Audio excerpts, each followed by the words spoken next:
Hello student, अब हम लोग रिफ्रैक्शन को ही डिस्कस करेंगे आज भी, लेकिन थ्रू द प्रिज्म। यानी अब हमने अपना मीडियम थोड़ा चेंज कर दिया। जिस तरीके से पहले हम लोग डिफरेंट डिफरेंट मीडियम यूज कर रहे थे, different different transparent medium use कर रहे थे, और जो डिफरेंट डिफरेंट हमारे ट्रांसपेरेंट मीडियम है उनमें हमने एयर, वाटर, ग्लास स्लैब, ऐसे अलग अलग मीडियम्स ऑलरेडी डिस्कस कर लिए, राइट। अब हम लोग डिस्कस करेंगे प्रिज्म को, यानी जब भी कोई लाइट प्रिज्म से पास होगी तो वो किस तरीके से बिहेव करेगी, कितना एंगल ऑफ डेविएशन होगा, क्या होगा, वो सारी चीजें जो हमारे एग्जाम्स पर्सपेक्ट के लिए इंपॉर्टेंट है, वो सारी चीजों को हम लोग आज जो है वो डिस्कस करने वाला है। ठीक है, सो शुरू करते हैं अपना लेक्चर। सबसे पहला ऑब्वियस सी बात है, प्रिज्म भी एक तरीके का ट्रांसपेरेंट मीडियम है, और आपको ऑलरेडी बता दिया गया है कि जो ट्रांसपेरेंट मीडियम है उसमें तो लाइट ने बेंड करना ही करना है, बट प्रिज्म से जब लाइट पास करती है तो लाइट को डबल टाइम्स जो है वो रिफ्रैक्ट करना पड़ता है। ठीक है, जो फर्स्ट टाइम लाइट रिफ्रैक्ट करती है, यू कैन सी, देखो यहाँ पर इंसिडेंट रे दिखाई गई है। ये जो इंसिडेंट रे है वो जब भी सरफेस, एक सरफेस ऑफ प्रिज्म पे गिरेगी, ठीक है, तो क्या करेगी, जो नॉर्मल होगा उससे बेंड कर जाएगी। ये रही मेरी लाइट। फिर ये रिफ्रैक्टेड जो रे है वो दोबारा से अनदर सरफेस ऑफ प्रिज्म पे गिरेगी, फिर रिफ्रैक्ट करेगी, फिर बाहर निकलेगी, इसलिए इसको क्या कहा जा रहा है, इमर्जेंट। ये कुछ ग्लास स्लैब्स की तरह ही है। जब भी कोई लाइट ग्लास स्लैब से पास करती है, सेम उसी तरीके का बिहेवियर करती है। ग्लास स्लैब में जो भी चीजें हमने पढ़ी थी आपको याद होनी चाहिए। याद नहीं है तो जिन भी बच्चों ने प्रीवियस वीडियो नहीं देखे हैं वो उस प्रीवियस वीडियो को देखो, ताकि आपको ये सेशन फिर बहुत क्लियरली और जल्दी जल्दी समझ में आए। ठीक है, क्योंकि बहुत जरूरी है बैक किसको समझना, कॉन्सेप्ट को समझना। ऑलरेडी हम डिस्कस कर चुके हैं कि रिफ्रैक्शन क्या है। Refraction is all about bending of light. ठीक है, लाइट बेंड करेगी तो हमको रिफ्रैक्शन जैसी चीजें देखने को मिलेगा। अगर आपने प्रीवियस वीडियो देखी होगी तो आपको पता होगा, जहां पे भी रिफ्रैक्शन ये टर्म आ गया, यानी जहां पे भी ये फिनोमिनन ऑफ रिफ्रैक्शन आ गया, तो इसका मतलब है कि अब जो चीजें दिख रही हैं वो सही नहीं है, वो रियल नहीं है। और दूसरी चीज, हमने टोटल इंटरनल रिफ्लेक्शन के बारे में पढ़ लिया था। जो टोटल इंटरनल रिफ्लेक्शन है वो हमको क्या बता रहा है, वो हमको बता रहा है कि जब भी कोई लाइट डेंसर मीडियम से रेयर मीडियम की तरफ जाती है, और अगर वो angle of incidence critical angle से ज्यादा होगा तो क्या होगा, लाइट वहीं पर टकराकर वापस आ जाएगी। उसी सरफेस का जो इंटरफेरेंस होगा, यानी जो बाउंड्री होगी, इंटरफेस बेसिकली क्या होता है, जो बाउंड्री होती है वहीं से टकराकर रिफ्रैक्ट नहीं करेगी, अब बेंड नहीं करेगी जब बाहर जाएगी। वाटर से जब एयर जाएगी, वाटर क्या हो गया, डेंसर मीडियम हो गया, एयर क्या हो गया, रेयर मीडियम हो गया। जब लाइट सीधा टकराएगी वाटर के बाउंड्री, जहां पर वो पार्ट ऑफ वाटर जो एयर से भी कंसाइड कर रहा है, मिल रहा है, तो वहीं पे सीधा अगर टोटल क्रिटिकल एंगल से ज्यादा इंसिडेंट एंगल है तो सीधा रिफ्लेक्ट बैक कर जाएगी। वो तो हम लोग सारी चीजें कर सके हैं। पर अब ये बात आ रही है, ये तो वही सेम है जैसे मैंने आपको कहा कि प्रिज्म से जा रही है तो लाइट इंसिडेंट करी, लाइट जो है अपने, ये फिगर के थ्रू आप क्लियरली समझ पा रहे होंगे कि लाइट की जो नॉर्मल है वो ये है, ये हमारा नॉर्मल लाइट है। ठीक है, वो जो है बेंड कैसे कर रहा है, यहाँ पर इस तरीके से जो है वो क्या कर रहा है, बेंड कर रहा है, राइट। तो इसका मतलब ये तो सेम मुझे किसकी तरह दिख रहा है, जैसे ग्लास स्लैब्स के थ्रू होता है। यानी हमको ये समझना है कि जो भी चीजें हमने ग्लास स्लैब के लिए याद रखी हैं, जो भी चीजें हमने ग्लास स्लैब के लिए याद रखे, यानी जो भी फैक्टर्स हमने लाइट के लिए याद रखे हैं, whenever a light incident on a glass slab surface, यानी जब भी लाइट इमर्जेंट आउट होगी तो इसका मतलब है वो दो बार रिफ्रैक्शन फेस करी। जब दो बार रिफ्रैक्शन फेस करे तो हमको डबल रिफ्रैक्शन देखने को मिलेगा। जब डबल रिफ्रैक्शन देखने को मिलेगा, दैट मीन्स अब लाइट के बहुत सारे फैक्टर ऐड होने शुरू हो जाएंगे। किसी भी मीडियम के पास जो प्रॉपर्टी होती है किसी भी लाइट को बेंड करने की, उसको हम क्या कहते हैं, रिफ्रैक्टिव इंडेक्स। और किसी भी रिफ्रैक्टिव इंडेक्स को जो भी बच्चे फर्स्ट टाइम आए हैं, जिनको समझ में नहीं आया, उनके लिए अगर मैं सिंपल वर्ड्स में कहूँ तो रिफ्रैक्टिव इंडेक्स का मतलब है एक मीडियम को कितनी उसकी कैपेसिटी है कि वो लाइट को बेंड कर सकती है, उसको हम लोग रिफ्रैक्टिव इंडेक्स कहते हैं। ये तो हमारी फर्स्ट प्रॉपर्टी हो गई किसी भी मीडियम के लिए। जो सेम प्रॉपर्टी हम लोग इस क्लास में डिस्कस करने वाले हैं रिफ्रैक्शन टू मीडियम के लिए भी। ठीक है, तो यहाँ पे जो हमारा मीडियम रहेगा वो कौन रहेगा, प्रिज्म रहेगा, तो हम उसके लिए डिस्कस करेंगे। नेक्स्ट हमको यहाँ पे क्या देखने को मिलेगा, जिस तरीके से हमने क्या देखा था कि जब भी कोई लाइट ग्लास स्लैब से पास कर रही थी तो हमने ये नोटिस किया था कि वहां पे हमको शिफ्ट देखने को मिला। क्योंकि 2 बार रिफ्रैक्ट हो गया ना, तो जो शिफ्ट है वो काफी लार्ज है, तो काफी विजिबल हो जाएगा, तो हमको ज्यादा डिफरेंस देखने को मिलेगा। तो सेम चीज हमको यहाँ भी चीजें देखने को मिलेंगी, पर यहाँ हमको क्या डिफरेंस देखने को मिलेगा, वो देखने को मिलेगा एंगल ऑफ डेविएशन, यानी जो लाइट है वो कितने एंगल पे डेविएट कर रही है। आप ये देख रहे होंगे Δ1, ये आप देख रहे होगे Δ2, ये दोनों ही एंगल जो है वो एंगल ऑफ डेविएशन है। यानी जब भी light first face of prism पे इंसिडेंट करती है तब कितना बेंड करेगी, तब बेंड करते हुए कितना एंगल बनाएगी, वो हो गया एक। और दूसरे जब वो सेकंड फेज पे जाती है, जब वो दोबारा से रिफ्रैक्शन को फेस करती है, तब वो किस टाइप का एंगल डेविएशन शो कर रही है, वो सारी चीजें हम लोग इसी क्लास में आज डिस्कस करने वाले हैं। ठीक है, तो आगे बढ़ते हैं। जो फिनोमिनन है, क्यों जो रिफ्रैक्शन, हमको प्रिज्म के रिफ्रैक्शन पढ़ने का इंपॉर्टेंस है क्या, जब ग्लास स्लैब में तो भी वही बात हो रही है, प्रिज्म में भी सेम बात हो रही है। मतलब ग्लास स्लैब में हमको एक इंसिडेंट रे देखने को मिलेगा, एक रिफ्रैक्टेड रे देखने को मिलेगा, और साथ ही साथ एक जो है हम लोग को इमेजिन रे देखने को मिलेगा। तो फिर इसमें डिफरेंस क्या है। बेसिकली क्या होता है, जब भी कोई लाइट प्रिज्म से पास करती है, कोई भी मोनोक्रोमेटिक लाइट की बात नहीं हो रही है, ठीक है, किसकी बात हो रही है, पॉलीक्रोमेटिक लाइट की। ठीक है, अच्छा अब आपको थोड़ा कंफ्यूजन हो रहा होगा, ये मैम क्या बात कर रही है, किस चीज की बात कर रही है, पॉली और मोनो क्या है। तो जो मोनो, यहाँ पे जो टर्म है वो मोनो और क्रोमैटिक है, और जो टर्म है वो पॉली प्लस क्रोमैटिक है। Chromo means colours, chromo means colour, and mono means one, poly means many. तो इसका मीन्स मतलब क्या है, क्रोमैटिक में जो क्रोमैटिक है दैट मीन्स कलर। जब हमारा कलर एक ही है, यानी सिर्फ रेड, सिर्फ ग्रीन, सिर्फ ब्लू, तो हम उसको क्या कहते हैं, मोनोक्रोमैटिक लाइट। पर हम लोग को मोनोक्रोमैटिक लाइट नहीं पढ़ना है, वन के बाद क्या आता है, मैनी आता है, यानी डिस्पर्जन अगर हमको देखना है, ये फेज अगर हम लोग को डिस्पर्जन देखना है तो हमको कौन सी लाइट दिखाएगी डिस्पर्जन का फिनोमेनन, पॉलीक्रोमैटिक लाइट। तो सबसे पहली चीज आपको जो समझना है कि जब भी कोई पॉलीक्रोमैटिक लाइट किससे पास करती है, प्रिज्म से पास करती है, तब वो एक नया टाइप का कैरेक्टरिस्टिक दिखाती है, अपना एक नई टाइप की प्रॉपर्टी दिखाती है, जिसको हम क्या कहते हैं, डिस्पर्जन। डिस्पर्जन का मतलब होता है स्प्लिट, टूट जाना, किसी भी चीज का टूट जाना इज डिस्पर्जन। ठीक है, अब लाइट है पॉलीक्रोमैटिक है, मतलब लाइट के पास मिक्सचर ऑफ कलर्स है। अभी तक तो लाइट क्योंकि नॉर्मली मीडियम से पास कर रही है, लाइट का वो टाइप का कैरेक्टरिस्टिक निकला नहीं है ना। जैसे कि हम लोग अपने पेरेंट के साथ कुछ अलग बिहेवियर रखते हैं, अपने फ्रेंड्स के साथ हम लोग अलग तरह से बिहेवियर रखते हैं, सेम चीज लाइट भी है। लाइट जब किसी नॉर्मल मीडियम इंटरफेस पे जा रही है, यानी रेयर डेंसर से जा रही है, तो सिंपली बेंड कर रही है, वहां पे है तो वही लाइट। जो यहाँ पर हम लोग यूज करेंगे वो भी लाइट सेम ही है, वो सनलाइट ही है। और जो हम लोग जितनी भी चीजें देख रहे हैं वो सनलाइट की हेल्प से ही देख रहे हैं।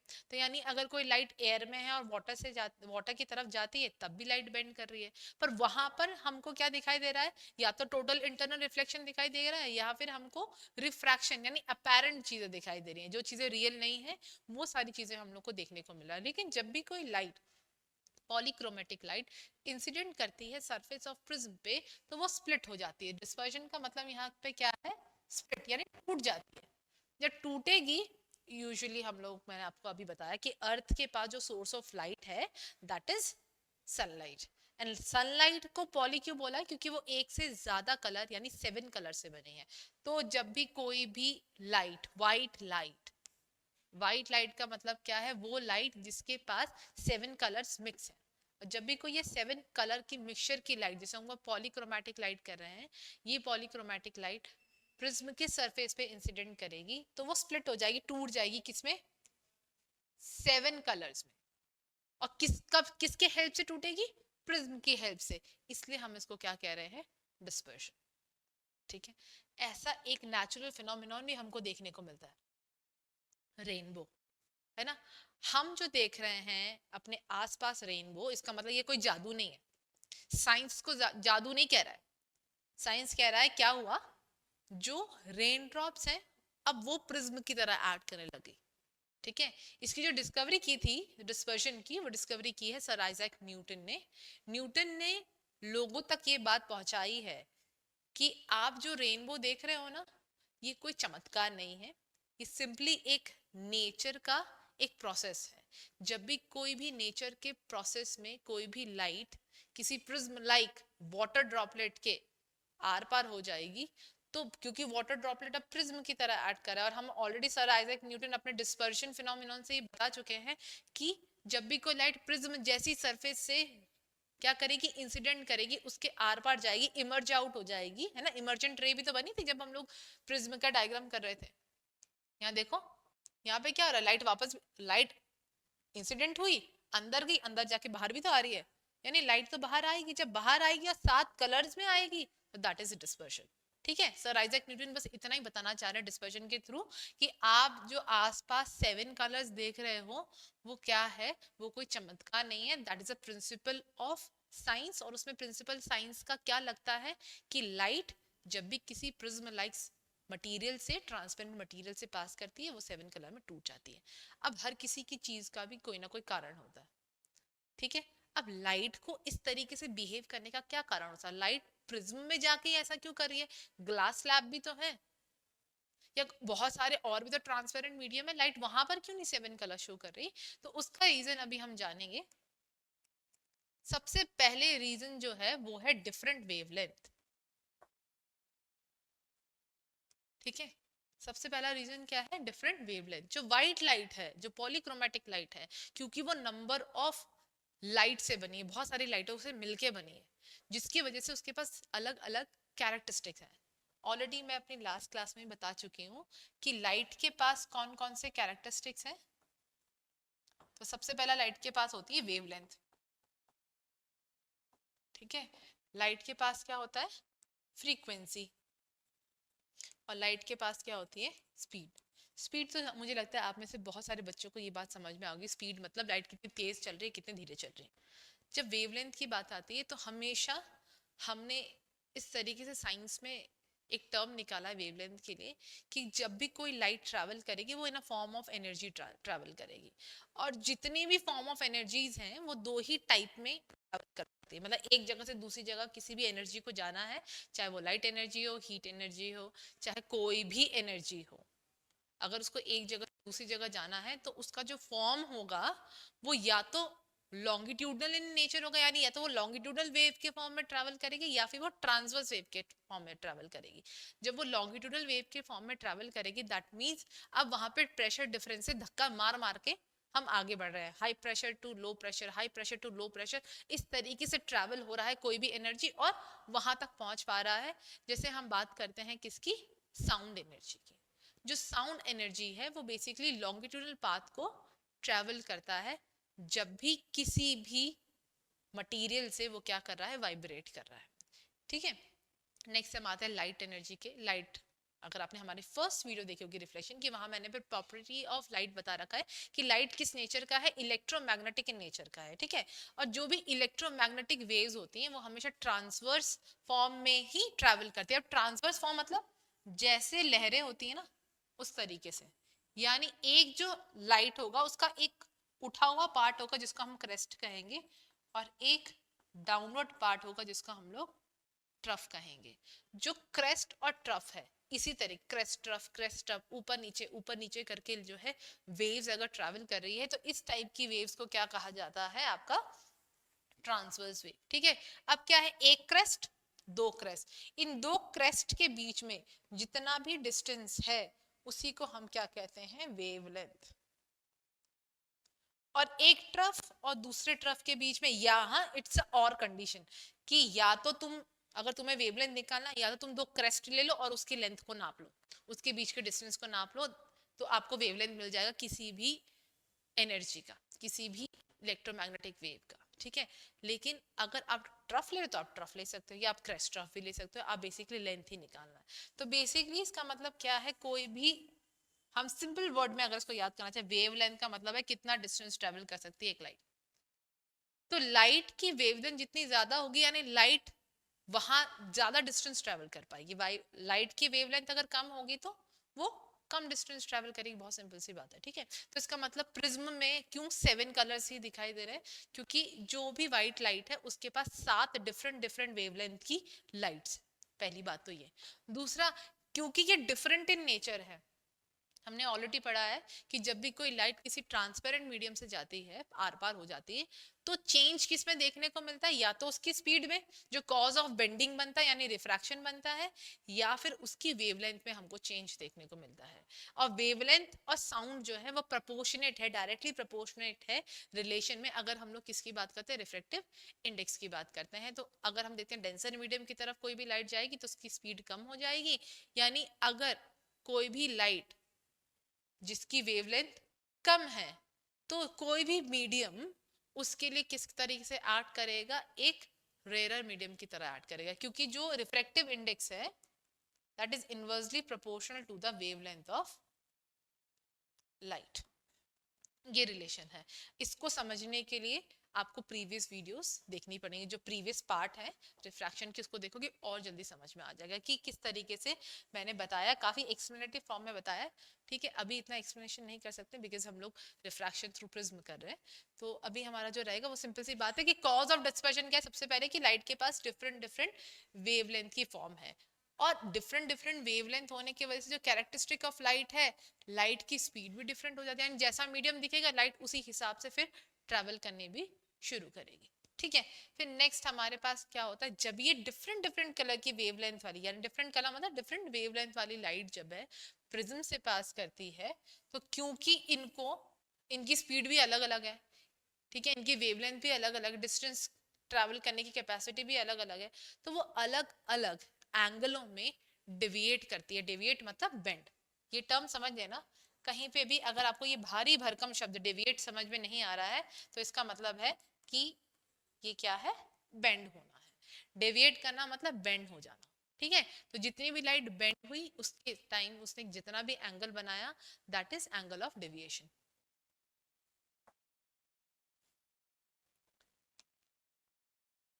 ये देखो कुछ इस तरीके से आप देख रहे हो, एक वाइट लाइट इंसिडेंट कर रही है, सीधा गिरी, जैसे ही वो फर्स्ट इंटरफेस, फर्स्ट फेस पे, फर्स्ट साइड पे, जो प्रिज्म की फर्स्ट साइड है वहां पर गिरी, उसने वैसे ही अपने आप को क्या कर लिया, अलग अलग कर लिया। अभी ये जो टाइप ऑफ चेंज इस लाइट को मिला है वो थोड़ा सा कम है। जब दूसरी बार लाइट ने सेम चीज एक्सपीरियंस करी, अब लाइट की स्पीड बढ़ गई, क्योंकि अब जो लाइट जा रही थी वो एयर से कहाँ जा रही, प्रिज्म की तरफ। प्रिज्म एक ग्लास की तरह है, तो जो ग्लास स्लैब है उसी की तरह, उसी से बनता है ये प्रिज्म भी।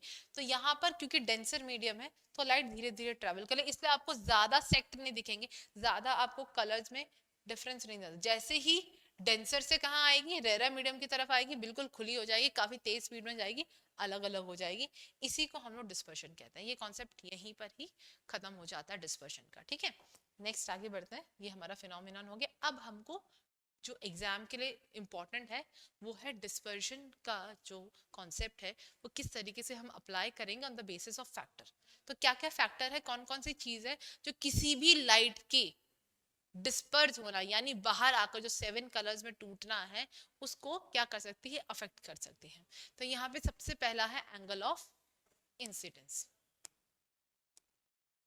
ठीक है, एंगल ऑफ इंसिडेंस का मतलब क्या है, ये लाइट है, ये जो भी लाइट गिर रही है इसका एंगल क्या बना, ये है इंसिडेंट रे और ये है नॉर्मल रे, इसके साथ जो भी एंगल बना उसको हम एंगल ऑफ इंसिडेंस कहते हैं। ये जिस भी एंगल पे गिरेगी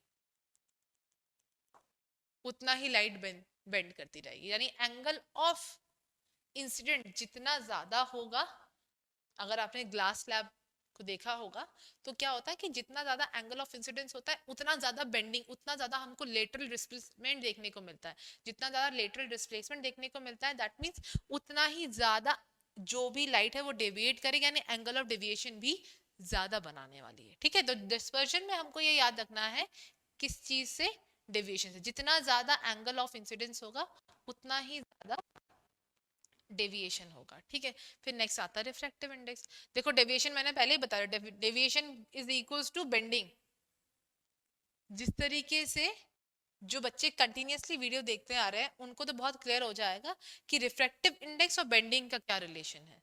जितना ज्यादा रिफ्रैक्टिव इंडेक्स होगा उतना मीडियम डेंसर होगा, जितना ज्यादा मीडियम डेंसर होगा उतना ज्यादा बेंड करेगा। बेंड करेगा मतलब डेविएट करेगा। ठीक है, नेक्स्ट है angle of prism. Angle of prism क्या होता है, ये प्रिज्म है, इसका ये जो एंगल है इसको हम ए, इसको हम क्या कहते हैं, एंगल ऑफ प्रिज्म। पर ध्यान रखना एंगल ऑफ प्रिज्म लेते वक्त हम लोग को थोड़ा सा इंसिडेंट के रिस्पेक्ट में लेना पड़ता है। अगर लाइट जो है जहां भी इंसिडेंट कर रही है उस रिस्पेक्ट में ही हम क्या लेंगे, एंगल ऑफ प्रिज्म। तो एंगल ऑफ प्रिज्म यानी जितना ज्यादा गैप होगा, एक तो ये बनाया मैंने प्रिज्म और एक प्रिज्म ये बनाया, यू कैन सी जो एंगल ए है और एंगल बी है इसमें से किस प्रिज्म का एंगल ज्यादा है, तो एंगल बी वाले का ज्यादा है। तो जितना ज्यादा गैप मिलेगा ना उतना ज्यादा टाइम ट्रैवल होगा किसके लिए, एक लाइट के लिए। जितना ज्यादा टाइम लगाएगा एक लाइट डेंसर मीडियम में रहने के लिए उतनी ही तेजी स्पीड से बाहर आएगा। जितनी ज्यादा स्पीड से बाहर आएगा यानी उतना ही ज्यादा डिस्पर्शन शो करेगा। तो सिंपली है अगर हम देखें तो इसका मतलब एंगल ऑफ डेविएशन या डेविएशन की बात की जाए ये भी डायरेक्ट रिलेशन रखता है किसके लिए, आपके एंगल ऑफ प्रिज्म के लिए। ठीक है, नेक्स्ट हम देखते हैं वेवलेंथ ऑफ लाइट। अब वेवलेंथ ऑफ लाइट थोड़ा सा रिलेशन जो है हम थोड़ा चेंज करेंगे। जिन बच्चों ने प्रीवियस वीडियो देखी है उनको तो पता चल गया होगा कि हम जो वेवलेंथ को याद करेंगे वो रिफ्रैक्टिव इंडेक्स से याद करेंगे। अभी कुछ देर पहले ही मैंने बताया था कि जो रिलेशन है रिफ्रैक्टिव इंडेक्स का with the wavelength is reciprocate यानी इनवर्स रिलेशन है।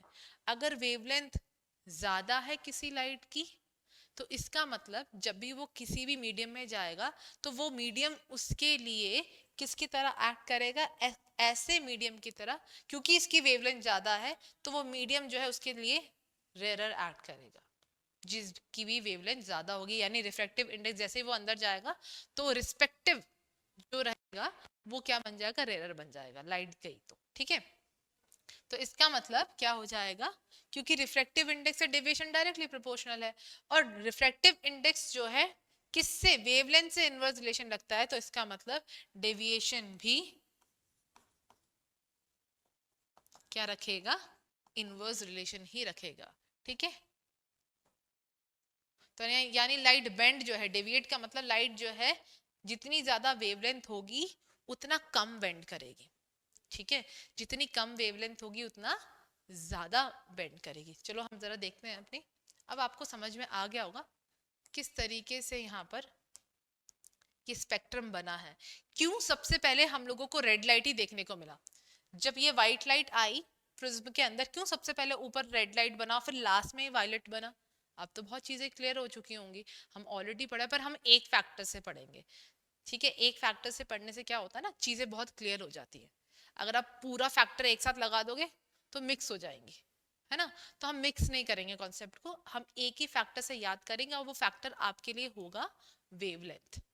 ठीक है, आप वेवलेंथ से याद रखो कि ध्यान रखना रेड की वेवलेंथ ज्यादा है, ज्यादा वेवलेंथ अभी हमने डिस्कस किया डेविएशन कम हो जाएगा, इसलिए आप देखो जो एंगल ऑफ डेविएशन होगा रेड के लिए वो कम होगा और वो सीधा ऊपर ही अपीयर कर जाएगी। सबसे पहले हमको क्या देखने वाला है, रेड। फिर जैसा कि आप जानते हो विबग्योर से हम इसको याद रखते हैं, V I B, V I B G Y O R. ठीक है, तो दिस इज वायलेट, फिर indigo, then blue, then green, then yellow, फिर ऑरेंज और फिर रेड। ठीक है, इस तरीके से चलता है। हम जिस तरीके से याद करते हैं ना विबग्योर, हम उल्टा याद करते हैं, वेवलेंथ किसकी ज्यादा है, आर की, वेवलेंथ कम किसकी है, वायलेट की, ऐसे याद रखो। फिर सिंपल सी बात है, इसकी तो सबसे कम है, उससे ज्यादा किसकी है, इंडिगो की, उससे ज्यादा किसकी है, ब्लू की, उसकी उससे ज्यादा किसकी है, ग्रीन की, उससे ज्यादा किसकी है, ऑरेंज की, फिर सबसे ज्यादा किसकी है, रेड की। बहुत सिंपल, आप सिर्फ एक्सट्रीम याद करो, एंड पॉइंट्स याद रखो। विबग्योर जब भी आप याद रखोगे तो एंड पॉइंट याद करो, आप एक से ही सारी चीजें याद कर सकते हो। आप ध्यान रखना जो भी एंड में बैठे होंगे वो बहुत या तो बहुत बड़े होंगे या तो बहुत छोटे होंगे। और रेड याद कर लिया आपने कि रेड की वेवलेंथ क्या है, ज्यादा है। अगर रेड की वेवलेंथ ज्यादा और सबसे एंड में है तो इसका मतलब वायलेट की वेवलेंथ सबसे कम होगी। अब वेवलेंथ कम है तो आपको डेविएशन ज्यादा देखने को मिलेगा। अब यही चीज हम लोग क्या करते हैं अपने इसी एग्जाम्पल्स के थ्रू समझते हैं रिफ्रैक्टिव इंडेक्स को भी, क्योंकि मैंने आपको बताया रिफ्रैक्टिव इंडेक्स और वेवलेंथ में कैसा रिलेशन है, इनवर्स रिलेशन है। तो क्वेश्चन किस तरीके से आ सकता है, आपसे ये पूछा जाएगा कि जो वायलेट है उसका refractive index as compared to red क्या है। बस आपको इतना समझना है कि अगर वायलेट की बात हो रही है तो यानी वायलेट का वेवलेंथ कम है, वेवलेंथ कम, रिफ्रैक्टिव इंडेक्स ज्यादा, ठीक है। और जो रेड है उसकी वेवलेंथ ज्यादा है, वेवलेंथ ज्यादा, तो रिफ्रैक्टिव इंडेक्स कम हो जाएगा। तो इसका मतलब जब भी कोई वायलेट लाइट कभी भी प्रिज्म में गिरेगी, क्योंकि उसकी वेवलेंथ कम है, तो prism will act as a denser medium for the violet light. यानी जब भी कोई वायलेट लाइट प्रिज्म पे गिरी, तो अब वायलेट लाइट के लिए प्रिज्म किस तरीके से एक्ट कर रहा है, वो एक्ट कर रहा है डेंसर मीडियम में। डेंसर मीडियम की तरह एक्ट करेगा, बहुत ज्यादा बेंड कर देगा उसको। जब ज्यादा बेंड कर देगा, इसलिए लाइट जो है वायलेट लाइट नीचे आ जाएगी, सिंपल सी बात है, ठीक है। जब भी कोई रेड लाइट आएगा, रेड लाइट की क्योंकि वेवलेंथ ज्यादा है, ऑब्वियसली वेवलेंथ ज्यादा है, रिफ्रैक्टिव इंडेक्स क्या हो जाएगी, कम हो जाएगी। यानी अब जो प्रिज्म है, रिलेटिव बात हो रही है, कंपैरेटिवली बात हो रही है, ठीक है। इसका मतलब ये नहीं है कि लाइट गई और उन्होंने पूरा रिफ्रैक्टिव इंडेक्स ही चेंज कर दिया प्रिज्म का, ये वाली बात नहीं होगी। हर प्रिज्म का रिफ्रैक्टिव इंडेक्स फिक्स होता है, क्योंकि आपको पहले बता दिया गया है कि refractive index is a property of material, वो नहीं चेंज हो रहा, नेचर किसी का भी चेंज नहीं होने वाला। पर क्या होता है, नेचर जो है वो एडजस्टेबल होता है, चेंज होता रहता है अकॉर्डिंग द सर्कमस्टांसेस। जैसे मैंने अभी आपको बताया, आपका नेचर एक ही जैसा रहेगा, बट आप अपने फ्रेंड्स के साथ डिफरेंट बिहेव करोगे और अपने पेरेंट के साथ अलग बिहेवियर। सेम चीज लाइट भी है, लाइट भी अलग अलग मीडियम के साथ अलग अलग बिहेव कर रहा है। तो जैसे रेड लाइट है, रेड लाइट का क्योंकि वेवलेंथ ज्यादा है, तो फिर ऑब्वियस सी बात है वेवलेंथ और रिफ्रैक्टिव इंडेक्स में इनवर्स रिलेशन है। तो दैट मींस अब जो है प्रिज्म जो है रेड लाइट के लिए रेरर की तरह एक्ट करेगा, तो बाहर जाएगा, तो जो सबसे पहले जो है निकल के बाहर आ जाएगा, तो एंगल ऑफ डेविएशन हमको कम देखने को मिलेगा। आई होप आपको जो फैक्टर्स हैं रिगार्डिंग द डिस्पर्शन वो क्लियर हो जाएंगे, ठीक है, कि किस किस तरीके से हमने एंगल ऑफ डेविएशन को क्या करना है, यानी डेल्टा। अगर मैं सिंपली कहूँ तो किसकी बात हो रही है, डेल्टा के लिए। तो इसका मतलब अब क्या शॉर्ट ट्रिक है इसको लर्न करने के लिए, काफी बातें बता दी मैंने आपको। तो इसका जो शॉर्ट ट्रिक है वो ये रहेगा कि जो डेल्टा है आप ऐसे बनाओ, चाहे ट्राइंगल शेप में बनाओ, ये जो डेल्टा है एंगल डेल्टा, वो बेसिकली क्या है, डायरेक्ट रिलेशन रखता है किसके साथ, angle of incidence, refractive index और प्रिज्म के साथ। लेकिन इनवर्स रिलेशन रखता है किसके साथ, डेल्टा वेवलेंथ के साथ, ठीक है। तो बहुत क्लियर हो गई इसमें बात। क्या बात क्लियर हो गई, कि हमको जो इजी है वो याद रखना है, यानी हमको वेवलेंथ ऑफ लाइट याद रखना है। यानी हम लोग सारे अपने जो फैक्टर्स है उसको याद कैसे रखें, शॉर्ट ट्रिक यहाँ पे क्या है कि वेवलेंथ ऑफ लाइट जो है किसी भी प्रिज्म के लिए कितना डेविएट, कितना बेंड करेगा, वो डिपेंड करता है उसके वेवलेंथ पे। वो तो क्लियर होगी बात, लेकिन उसके साथ रिलेशन कैसा है उसका, इनवर्स, बाकी का डायरेक्ट ही है, ठीक है। तो आपको जब भी कोई क्वेश्चन आएगा किसी भी लाइट के लिए, आई थिंक आप उसको कर लोगे। अब यहाँ पे जो नेक्स्ट टर्म आया स्पेक्ट्रम, तो सबको क्लियर हो गया। स्पेक्ट्रम का मतलब क्या होता है कि जब भी कोई लाइट अपने आप को according to their wavelength arrange कर लेती है, ठीक है, तो हम उसको क्या कहते हैं, स्पेक्ट्रम कहते हैं। या फ्रीक्वेंसी अरेंज कर लेती है, हम उसको क्या कहते हैं, स्पेक्ट्रम। अब आप एक प्रिज्म के सामने एक और प्रिज्म रख दोगे, यानी यहाँ से लाइट जो इंसिडेंट हुई वो व्हाइट लाइट हुई, स्प्लिट करके 7 कलर्स बने, 7 कलर्स बनने के बाद अगेन वो क्या कर गई, सबके सब मिल गई, तो इसको हम कहते हैं रिकॉम्बिनेशन ऑफ द स्पेक्ट्रम। जो 7 कलर्स बाहर निकली, इमर्ज आउट हुई, वही 7 कलर्स अगर एक और प्रिज्म रखने पर क्या हो जाए, दोबारा से मिल जाए और दोबारा से एक व्हाइट लाइट बन जाए, तो उसको हम क्या कहते हैं, रिकॉम्बिनेशन, ठीक है। अब आते हैं एप्लीकेशन की। जो डिस्पर्जन तो न्यूटन ने बता दिया, अब डिस्पर्जन का जो मेन पर्पस था, न्यूटन को ये कॉन्सेप्ट क्यों लेके आना पड़ा, क्या जरूरत पड़ी न्यूटन को इस डिस्पर्जन जैसी चीज को लोगों तक पहुंचाने की, ताकि लोग ये समझ सकें कि रेनबो जो है वो किसी भी चीज तरीके से कोई भी चमत्कार नहीं है, ठीक है। ये एक नेचुरल प्रोसेस है। जब भी कुछ ऐसा होगा कि सन की लाइट कहाँ पड़ेंगी, वाटर ड्रॉपलेट्स पे पड़ेंगी, रेन पे पड़ेंगी, रेन के ड्रॉप पे पड़ेगी, तो रेन का ड्रॉप किसकी तरह ऐड करेगा, प्रिज्म की तरह ऐड करेगा और 7 कलर के रेनबो बना देगा। पर हर वक्त बारिश हो और हर वक्त रेनबो बने ऐसा भी जरूरी नहीं है। सो कुछ कंडीशंस हैं जिसको लेकर जो है रेनबो बनते हैं, ठीक है। तो सबसे पहला है प्रेजेंस ऑफ ड्रॉपलेट, यानी हमारे एटमॉस्फेयर में वाटर ड्रॉपलेट्स सस्पेंडेड होने चाहिए, वहां प्रेजेंट होने चाहिए। यानी सन की लाइट तो है, पता चले बारिश हो गई कंप्लीटली, जो एटमॉस्फेयर था वो इतना ड्राई था कि वो उस वाटर को, जो पानी था बारिश का, उसको होल्ड ही नहीं कर पाया, पार्टिकल्स जो है वो उसको होल्ड ही नहीं कर पाए, सीधा जमीन तक गिर गए। और जो है अब तुम एक्सपेक्टेशन रखोगे भाई आज तो रेनबो नहीं निकला, ऐसा पॉसिबल ही नहीं। क्योंकि इट्स वेरी इंपॉर्टेंट कि जो पार्टिकल्स हैं जो हमेशा किसकी तरह एक्ट करती हैं, एक सेंटर की तरह एक्ट करती हैं, किसके लिए, वाटर ड्रॉपलेट्स के लिए। तो वो उसको होल्ड करके रखेंगी, जब वो होल्ड करके रखेंगी तभी जो है वाटर ड्रॉपलेट किसकी तरह एक्ट कर पाएगा, एक प्रिज्म की तरह एक्ट कर पाएगा। ठीक है, फिर यहाँ पे क्या होगा, टोटल इंटरनल रिफ्लेक्शन। ये बात समझ लेना कि रेनबो में जो फिनोमिनॉन है, यानी जो 7 कलर्स हम देख रहे हैं, वो क्या है, आपका डिस्पर्शन। लेकिन रेनबो जिस तरीके से बन रहा है उसमें रिफ्रैक्शन से ज्यादा टोटल इंटरनल रिफ्लेक्शन देखने को मिलता है।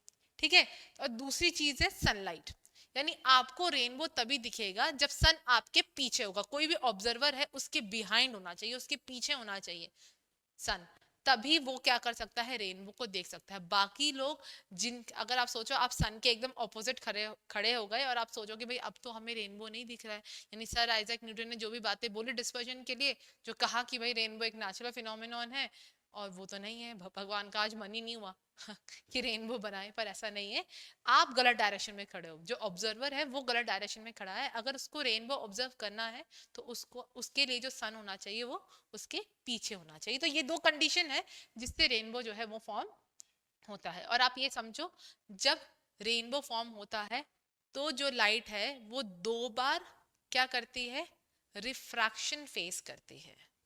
एक बार तो वो रेयर से डेंसर गया, अब वाटर ड्रॉपलेट किसकी तरह एक्ट कर रहे हैं, प्रिज्म की तरह, अब डेंसर से कहाँ आ रहा है, रेयर आ रहा है, इसलिए यहाँ पे टोटल इंटरनल रिफ्लेक्शन का फिनोमिनॉन एक्ट कर जाता है। जब तक वो हवा से पानी के ड्रॉपलेट के अंदर जा रहा है तब तक तो वो रिफ्रैक्शन ही फेस कर रहा है, लेकिन अब वो डेंसर मीडियम से कहाँ आ रहा है, रेयर की तरफ आ रहा है। यानी हमने ऑलरेडी पढ़ लिया पानी का जो क्रिटिकल एंगल है वो कितना है, 48.6 डिग्री सेल्सियस। ठीक है, 48.6 डिग्री एंगल। ठीक है, तो इसका मतलब अब जब ये बाहर आएगा तो अगर इसका एंगल 50, 51, 52 इस तरीके से है, 90 नहीं होना चाहिए, 90 में तो नो रिफ्रैक्शन है। ठीक है, अगर वैस उस तरीके से हो रहा है तभी हम लोग क्या देख पाएंगे, रेनबो को देख पाएंगे। अब नेक्स्ट है हमारा टाइप ऑफ रेनबो। रेनबो कितने तरीके के होते हैं, बेसिकली रेनबो 2 तरीके के होते हैं। ठीक है, सबसे पहला प्राइमरी रेनबो जो हम लोग जनरली देखते हैं। जब हम प्राइमरी रेनबो देखते हैं तो जो आपको डिस्पर्जन ऑफ लाइट के टाइम में बताया गया था, सबसे पहले सबसे ऊपर जो आएगा वो रेड आएगा और नीचे की तरफ क्या आएगा आपका वॉलेट आएगा, वो हमारा प्राइमरी रेनबो है। पर कभी कभी क्या होता है, डबल डबल बार टोटल इंटरनल रिफ्लेक्शन होता है, 2 बार हो जाता है। ठीक है, डबल सरफेस पे टोटल इंटरनल रिफ्लेक्शन होने की वजह से हमको सेकेंडरी रेनबो दिखाई देता है। जो सेकेंडरी रेनबो है उसकी कैरेक्टरिस्टिक क्या, कि वो बहुत थिन होगा। और जो प्राइमरी रेनबो होगा वो, क्योंकि फर्स्ट टाइम एक ही बार क्या हुआ है, इंटरनल रिफ्लेक्शन हुआ है, टोटल इंटरनल रिफ्लेक्शन, इसलिए वो हमको थोड़ा सा थिकर दिखाई देगा, डार्कर दिखाई देगा। लेकिन जो सेकेंडरी रेनबो है वो हमको फेंट दिखाई देता है। चलो अब आप जो है इस डायग्राम के थ्रू बहुत क्लियरली समझ पाओगे कि ये जो ऑब्जर्वर है, इफ यू सी, ये जो ऑब्जर्वर है, ठीक है, वो यहाँ पर 2 टाइप के क्या देख रहा है, रेनबो देख रहा है। एक तो जो बहुत डार्क नजर आ रहा है उसको, जो डार्क नजर आ रहा है, देखो ऊपर की तरफ क्या है, रेड, और अंदर की तरफ क्या है, वॉयलेट। क्वेश्चन हमेशा आते हैं क्या फर्क है प्राइमरी और सेकेंडरी रेनबो में, यही फर्क है, प्राइमरी रेनबो थोड़े डार्क बनते हैं और जो सेकेंडरी रेनबो है वो थोड़े फेंटर यानी लाइट कलर के बनते हैं। और जो हमारा प्राइमरी रेनबो रहेगा ना, उसके बाहर की तरफ हमको रेड दिखेगा और अंदर की तरफ वॉलेट दिखेगा। ठीक है, फिर उसके बाद जो सेकेंडरी रेनबो यानी डबल रिफ्लेक्शन हुआ, डबल टोटल इंटरनल रिफ्लेक्शन हुआ है।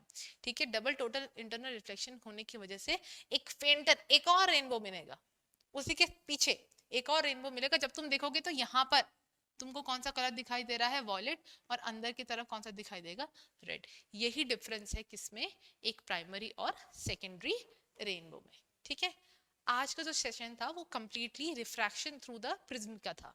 यानी आप ये समझो कि जब भी कोई लाइट प्रिज्म से पास कर रही है तो वो किस फिनोमिनॉन को दिखाएगी, वो दिखाएगी डिस्पर्जन को।